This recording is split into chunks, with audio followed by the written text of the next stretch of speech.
जय Hind, good morning friends और मेरे प्यारे बच्चों। आज हम लोग जानने वाले हैं क्लास 10 के साइंस के कुछ इंपॉर्टेंट क्वेश्चन, इस पे डिस्कस भी होगा। इससे रिलेटेड और भी क्या क्या सवाल आ सकते हैं इसके बारे में हम लोग जानने वाले हैं। तो पहला क्वेश्चन है कि हेमेटाइट जो है किसका अयस्क है। ठीक है, तो यानी कि कोई भी धातु जो है किसी के अयस्क से ही बनता है। ठीक है, जो चट्टानों से प्राप्त होते हैं। तो ये इसमें आपको ऑप्शन 4 दिए गए हैं। ठीक है, तो हेमेटाइट जो है किसका अयस्क है, तो यहाँ पे लिखा हुआ है कॉपर का, एल्युमिनियम का, सोडियम का या लोहे का। ठीक है, तो आप लोग जरूर इसमें कमेंट करेंगे कि इसका आंसर कौन होगा, आप जरूर बताएं। मैं इसमें बता रहा हूं कि ये इसका आंसर जो है डी होगा। लोहे का जो अयस्क है वो होता है आपका हेमेटाइट। तो इस तरह से आपको अयस्क से रिलेटेड सवाल आ सकते हैं। अगले क्वेश्चन की तरफ हम लोग चलते हैं। अगला क्वेश्चन है कि पोटेशियम का परमाणु संख्या कितना होता है। तो देखिए, आपको परमाणु संख्या से रिलेटेड सवाल आ सकते हैं, जिससे तत्वों के नाम पूछे जाते हैं और नाम के बाद उसके परमाणु संख्या भी पूछे जा सकते हैं। तो परमाणु संख्या जो है आपको याद होना चाहिए, तब जाके आपको यहाँ से नंबर मिल सकता है। तो पोटेशियम है, जिसका पोटेशियम का जो संकेत होता है वो होता है K और इसकी परमाणु संख्या होती है 19। तो यहाँ पे 19 जो है आपके ऑप्शन में दिख रहा होगा, तो यहाँ पे हो जाएगा। इस तरह से ये जो आपको दिख रहा है ये क्लोरीन का है, और ये जो है आपका आर्गन का परमाणु संख्या है, और ये आपका कैल्शियम का परमाणु संख्या है। तो यहाँ से आपको एक क्वेश्चन में यहाँ पे 4 तरह के सवाल आपको बताए गए हैं, और ये आपका जो है पोटेशियम का संकेत है। अगला क्वेश्चन की तरफ हम लोग जाने वाले हैं। निम्न में से कौन सा अधातु है, यानी कि इसमें से आपको पहचानना है कि कौन सा धातु है। तो आपको धातु और धातु से रिलेटेड एक पहले भी वीडियो डाला गया था, जिसमें धातु और अधातु के बारे में बताया गया होगा। तो इसमें पहला है कार्बन, सोडियम जिसका संकेत Na होता है, एल्युमिनियम Al होता है। ठीक है, और इसमें मैग्नीशियम है Mg होता है। तो आपको शॉर्टली एक चीज बताया गया है कि जिसके लास्ट में यम आता है वो अधिकांशतः होते हैं धातु। तो आपको याद रखना है। ठीक है, लेकिन सब में नहीं होता है नियम लागू, ये भी ध्यान रखेंगे। तो इस तरह से ये कार्बन जो है आपका राइट आंसर होने वाला है, तो इसके साथ आप जाएंगे। ठीक है, आगे हम लोग देख रहे हैं कि पुष्प, बायोलॉजी से सवाल एक आता हुआ कि पुष्प के नर भाग क्या कहते हैं, भाग को क्या कहते हैं, एक सवाल है। यानी पुष्प में नर और मादा भाग होते हैं, तो उसको हम लोग क्या कहते हैं, तो जयांग, पुंकेसर, दोनों इनमें से कोई नहीं। तो आपको बताया गया होगा कि पुष्प जो होते हैं उसमें एक इस तरह से भाग होता है, इस तरह से भाग होता है। तो इसको गर्भ भाग को हम लोग बोलते हैं मादा भाग, और यहीं से एक ऐसे भाग होते हैं जो पुंकेसर की तरह दिखते हैं, तो यही होते हैं पुंकेसर, इसका आंसर हो जाएगा। और जयांग जो है इस भाग को हम लोग जयांग कहते हैं, इस भाग को हम लोग जयांग कहते हैं।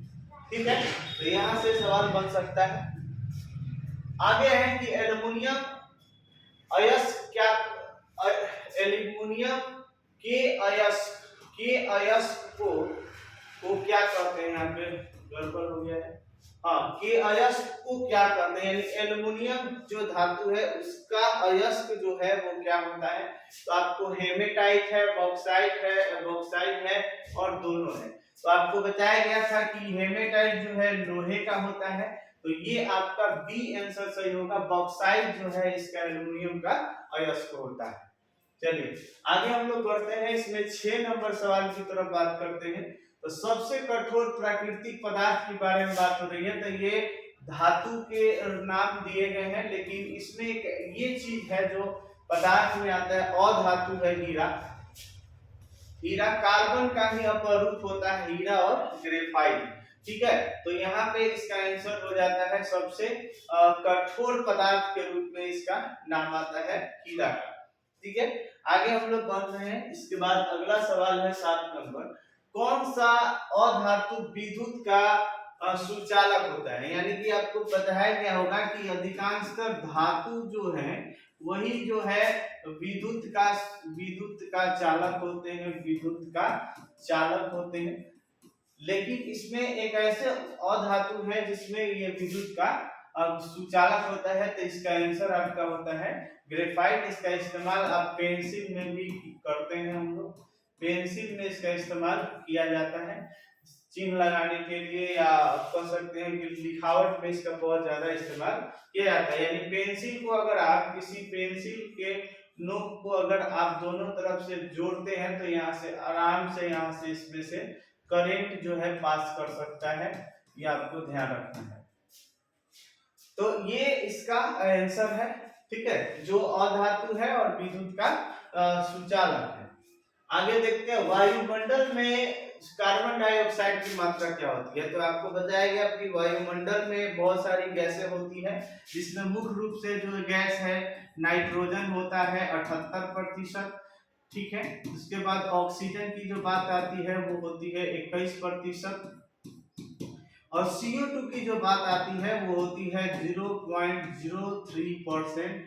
तो 0.03% जो है यहाँ है, देख सकते हैं आप, ठीक है। इसके अलावा इससे बायोलॉजी में और भी सवाल पूछे जा सकते हैं कि श्वास अंतर्ग्रहण के दौरान या श्वसन के दौरान कौन सी गैस जो है कम हो जाती है बाहर छोड़ते समय। तो उसमें आपको ध्यान रखना है ऑक्सीजन जो है ये अंदर तो जाता है 21, लेकिन रिटर्न होते समय इसकी मात्रा जो है कम हो जाती है, और इसकी मात्रा जो है 0.303 से बढ़ के ये 4% हो जाती है। ये CO2 की मात्रा है, ये बाहर आते समय की बात हो रही है, ये बाहर आते समय, यानी कि जब हम सांस लेते हैं तो उस समय ये सारे चीज अंदर जाते हैं, लेकिन आते समय इसकी मात्रा कम हो जाती है और इसकी मात्रा जो है बढ़ जाती है, ठीक है।